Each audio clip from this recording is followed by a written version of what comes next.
We're joined this morning by a security consultant and a member of the Special Working Committee on the State Police Bill, Dr. Nduwo Kulu. Good morning to you, Doctor. Thank you so much for joining us. Thank you. Good morning, thanks for having me. All right, let's kickstart the conversation. From a security point of view, what problem is this bill actually trying to solve? Is state police a response to rising insecurity? Or is it about correcting a constitutional structure that many believe has outlived its usefulness? Thank you. I think it's both, right? But first, let me a bit correct the introduction. Okay. There's 26 members who are policy advisory committee, Okay. who will be looking at what the working committee would do, right? So, and like you had the chief of staff to the president said, this policy advisory committee will look at what these people have done. And what they're trying to do is to give room for Nigerians from all walks of life. So people like us who probably have been contributing on this issue over a long time, as well as people from the civil society, within this time, open it up for people to make those contributions. Now to your question, it's important for us to know that this will be one of the most state building program, right? Or constitution redesign since 1960. Now, and that's why I said both to the issue of trying to correct what looks like an anomaly for a country that claims to be a federation, right? We all understand what federalism is. And then secondly, looking at issue of police and policing isn't a problem for us. Now, it's equally important for us to know that we are not talking about issue of policing, right? Because what we have here is not only the Nigerian police force as an agent that does policing. The civil defense does policing. Immigration does policing. The drug law agency does policing. All these are policing agencies. So that's why most times people say we do not have enough. People tend to, those of who understand it will say, no, we may have enough, but probably we will not be able to arrange it. If you go to the UK, you see British Transport Police. They are all within the same British police. Now, to our country, because we're a federation, if we're really looking at what federalism is all about, there should be another tier of policing where the subnational should have a stake. And this is not saying that these subnational have not been doing policing, because they all have quasi-policing arrangements, like in Lagos, you have LASMA. These are policing agencies.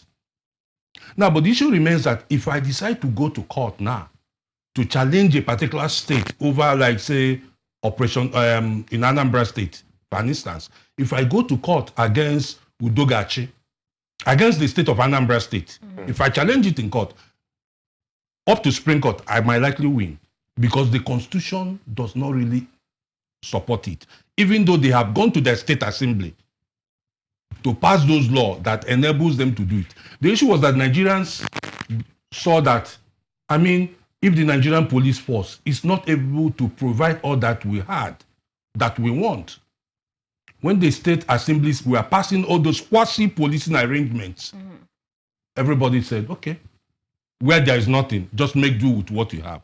So what this is trying to do now is that now to actually give constitutional backing to that state policing arrangement by now allowing the issue of state police. Not that these states do not have policing. Even if you have people that stop people from illegal touting, it's a form of policing. So let's understand that we're not talking about policing here. We're talking about state police. I mean, that might be my introduction. Well, there's been a lot of debate as to the possibility and the workability of this particular reform from those who are saying, look, if you give the governors constitutional backing and authority to have control, they may use it as an avenue to intimidate their political opponents. To those who are saying that it's not every state that necessarily has the capacity to recruit and equip to the required standard, what is required in the Nigeria police force. And also to concerns even that the standard could differ. I mean, policing in Kano could be different from policing in Enugu. And what do you say to some of those responses? All the questions you've asked, to me, are the obvious, right? And you're right. But what is federalism all about?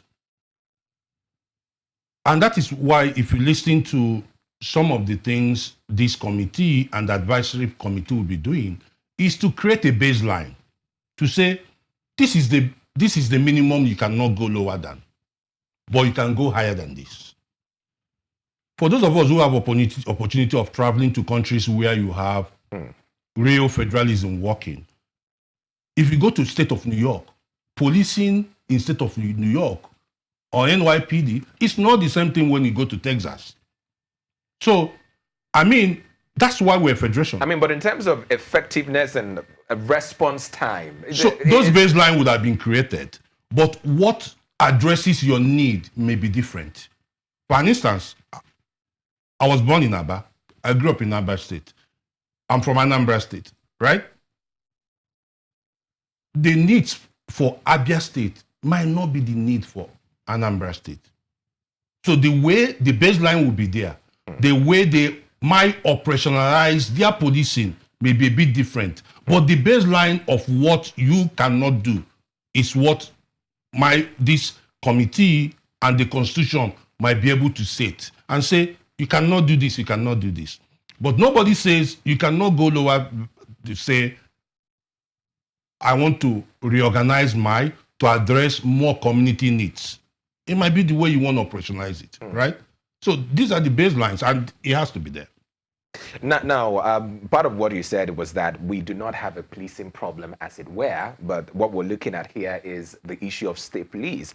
But some people would also argue to say, if some of the issues within the Nigeria Police Force are addressed, issues on funding, issues on recruitment, issues on professionalism, welfare, and so on and so forth, if those issues were addressed, we wouldn't even perhaps have the need to be talking about a constitutional reform.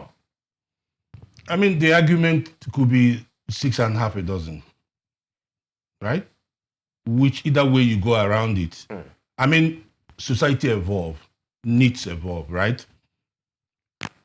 How we have done issues of insecurity, address issues of policing 20 years ago is not the same today because of terror. 20 years ago, we're not talking about terrorism in the country, right? And it's equally important for Nigerians to know that the years of military rule may have impacted the way we've done policing over the years. And now with emerging technology, emerging needs of people, we might need to say, okay, things have shifted. We might need, and you're talking about this number of X number of people. And what we've done over the years was to create other agencies. Like we created the drug law, we created the civil defense, and so on and so forth, including the road safety.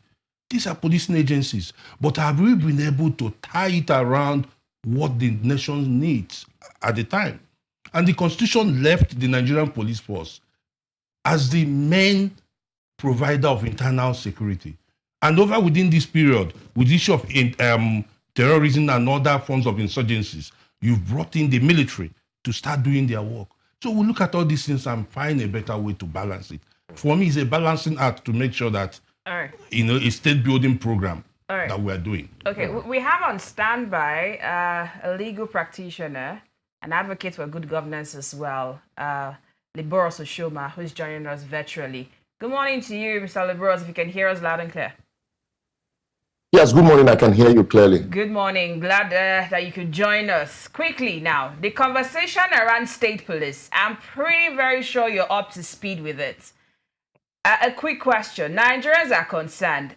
Do we have the capacity to accommodate state police? Looking at what we have right now. I have listened to my friend and brother, and I want to completely agree with him that this idea of if we have capacity for anything good has been a recurring decimal.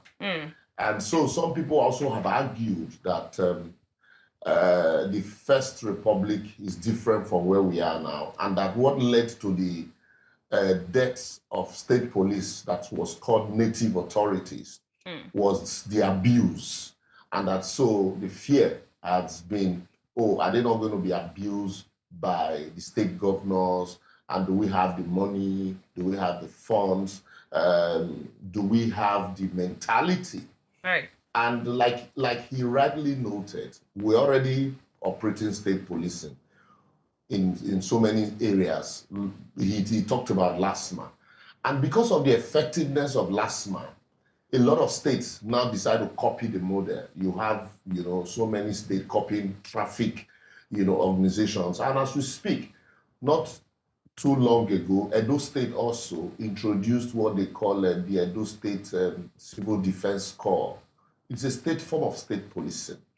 But the fear is also by people who are saying that this institution might be abused is also, very germane. And but there should be, it's a work in progress. Whatever it is, all of this should be, all pushed in the bags, and then we refine and fine tune so that we take out some of those, we ameliorate the fears as much as we can, and then accentuate the positives. So that, and I also think that some of these issues, one of the major issues for this is that it's coming during an election, and there has been no debates at the state levels about it.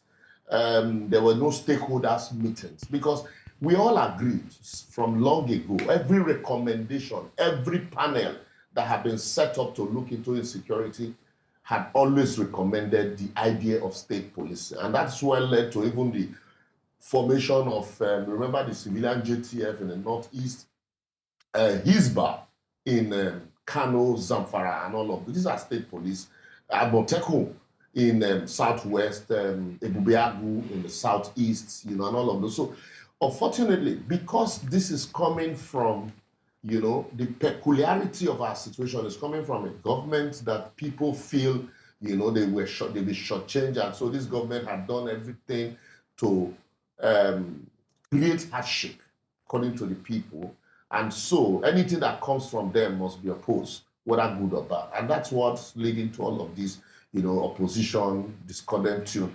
Unfortunately, the unfortunate part is that the government also is not helping matters, making it look as if it's just a singular government thing. But I tell you, as we speak, even the governors, if governors want to abuse state police, they will abuse it. Or if they're already abusing the federal police, it's only when you have problem. It's when you have problem with a governor that you will know that the governor controls the commissioner of police in the state. But when it's time to command security or provide security, they tell you, I'm chief security officer, I command no fly, and all of those things. So everything, we are naturally oppressive. I pass my neighbor mentality. So leave all of those fears of, yes, the governors will abuse this process, and so let us leave it. We are not right for it. We are never right for anything. Mr. Liborous, we're almost out of time, but I'd like to quickly ask this before we go, right? Right now, the current administration, the ruling party APC, has about almost all governors, just a few outside APC. And it seems to be like every governor is signed to say, yes, state police should go. Do you think tomorrow we have other parties now come and we don't have as much as the ruling party numbers now for governors? We're going to have a problem later if we now have governors who are now elected from other political parties who do not agree in the first place with state police. Do you think there's going to be a problem? You see, we play politics with everything that sometimes we don't even, debate the functionality, the rationality of it outside the realm of prism of politics. Now you're talking about the governors in APC. The question should be the functionality of this policing. We have massive insecurity in our hands. Recently, the governor of your state purchased surveillance jets. And then you ask yourself, who are going to operate those jets? The Air Force. The state does not have a policing. So they say they are for surveillance. You've seen countries that are not as big as states in Nigeria are buying drones to police and to provide infrastructure for their people. So let us look at the rationality and the practicality of providing security for our people and not the politics of it. The politics of it is, because politicians once told me, he said, as an opposition politician, his responsibility is to oppose everything coming from the government. But the moment he joins the government, his responsibility will now be to support everything coming from it. Right. So let us take our mind away from the way politicians reason and the way they think that everything from government must be opposed. Let us continue to begin to look at the practicality of some of these policies. When we do that, it would be easier to look at the issues, the burning issues, and provide solutions to them rather than just the realm of politics. And then this idea of, and today, we say the state earn more money. But nobody's asking, what are they doing with this money? The states are not complaining that we cannot pay security.